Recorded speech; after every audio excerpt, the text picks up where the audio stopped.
కాసుల కోసం కక్కుర్తిపడ్డ ఓ RMP doctor ప్రజల ప్రాణాలతో చెలగాటమాడుతున్నారు. అమాయక జనాల జీవితాలతో ఆడుకుంటున్నారు. పట్టణాలకు దూరంగా ఉన్న ఆ పల్లె ప్రాంత ప్రజలు కూడా ఆయన చెప్పిందే వేదమన్నట్టుగా నమ్మి ప్రాణాలపైకి తెచ్చుకుంటున్నారు. వాస్తవానికి గ్రామీణ ప్రాంతాల్లో ప్రాథమిక చికిత్స అందించే వారిని రూరల్ మెడికల్ ప్రాక్టీషనర్లు అంటారు. అంటే ఆర్ఎంపీ డాక్టర్ అని అర్థమన్నమాట. ప్రతి గ్రామంలో ఆర్ఎంపీ డాక్టర్లు కనిపిస్తూనే ఉంటారు. వీరి పని గాయాలకు కట్టుకట్టడం, బీపీ చెక్ చేయడం, జ్వరం చూడడం, పారాసిటమాల్ మాత్రలు ఇవ్వడం వరకే పరిమితం కావాలి. కానీ మందుల చీటీ రాయడం, ఇంజెక్షన్లు ఇవ్వడం, వివిధ రకాల చికిత్సలు అందించడం, ఇష్టారీతిన మాత్రలు ఇవ్వడం, సెలైన్ పెట్టడం, ఆపరేషన్లు లాంటివి చేయకూడదు. కానీ సిక్కోలు జిల్లాలో ఇలాంటి ఒక డాక్టర్ బయలుదేరాడు. ఆయన పేరే ఖగేష్.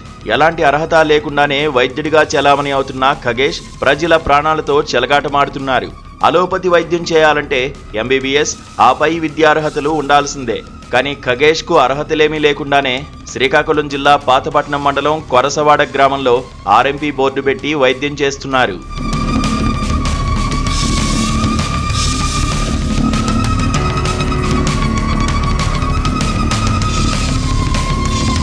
ఇంతవరకు బాగానే ఉన్న రోగులకు ఎడాపెడా మాత్రలు ఇవ్వడం, ఇంజెక్షన్లు చేయడమే కాకుండా సెలైన్ పెడుతున్నారు. కొన్ని చోట్ల శస్త్రచికిత్సలు కూడా చేస్తున్నారు.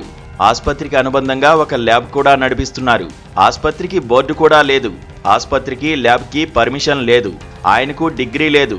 ఆర్ఎంపీ అని బోర్డు పెట్టుకున్నారు, కానీ ఆయన వద్ద ఆ సర్టిఫికేట్ కూడా లేదనే ఆరోపణలు వినిపిస్తున్నాయి. 5 బెడ్లతో ఆసుపత్రి నడుపుతూ అందని కాడికి దండుకుంటున్నారు ఖగేష్.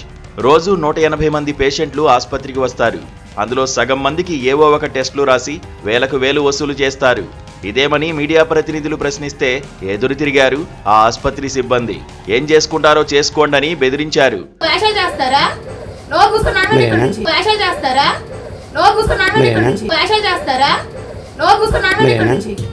ఇలాంటి నకిలీ డాక్టర్ల వద్ద వైద్యం పొందడం ప్రమాదకరమని నిపుణులు హెచ్చరిస్తున్నారు.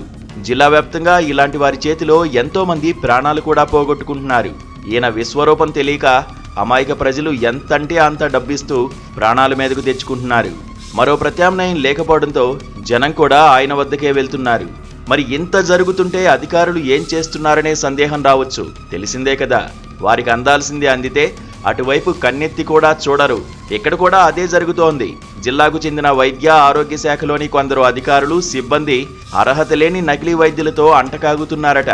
వారి నుంచి పెద్ద ఎత్తున వసూళ్లకు పాల్పడుతున్నట్లు ఆరోపణలు వినిపిస్తున్నాయి.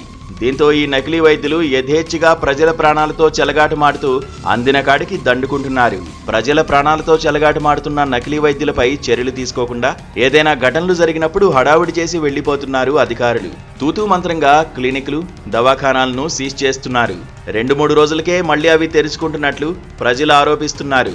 దీనిపై అధికారులను ప్రశ్నిస్తే పొంతన లేని సమాధానాలు చెబుతున్నారు. తాము సీజ్ చేశామని, మళ్లీ తెరిచిన విషయం తెలియదని నిర్లక్ష్యపు సమాధానాలు ఇస్తున్నట్లు ప్రజలు ఆరోపిస్తున్నారు. మరి డిఎంహెచ్ఓ అనిత ఏం చేస్తున్నట్టు? ఎప్పుడూ ఆఫీసులో అందుబాటులో ఉండరు అనిత. అదేమని అడిగితే ఫీల్డ్ విజిట్కు వెళ్లారని చెబుతుంటారు. రోజు ఫీల్డ్లోనే ఉంటున్నా ఇంతమంది నకిలీ డాక్టర్లు, ఇన్ని నకిలీ ఆసుపత్రులు ఎందుకు పుట్టుకొస్తున్నాయి? దీనికి అనితే సమాధానం చెప్పాలి. ఇప్పటికైనా ఉన్నతాధికారులు స్పందించి ఖగేష్ పై చర్యలు తీసుకోవాలని ప్రజలు డిమాండ్ చేస్తున్నారు.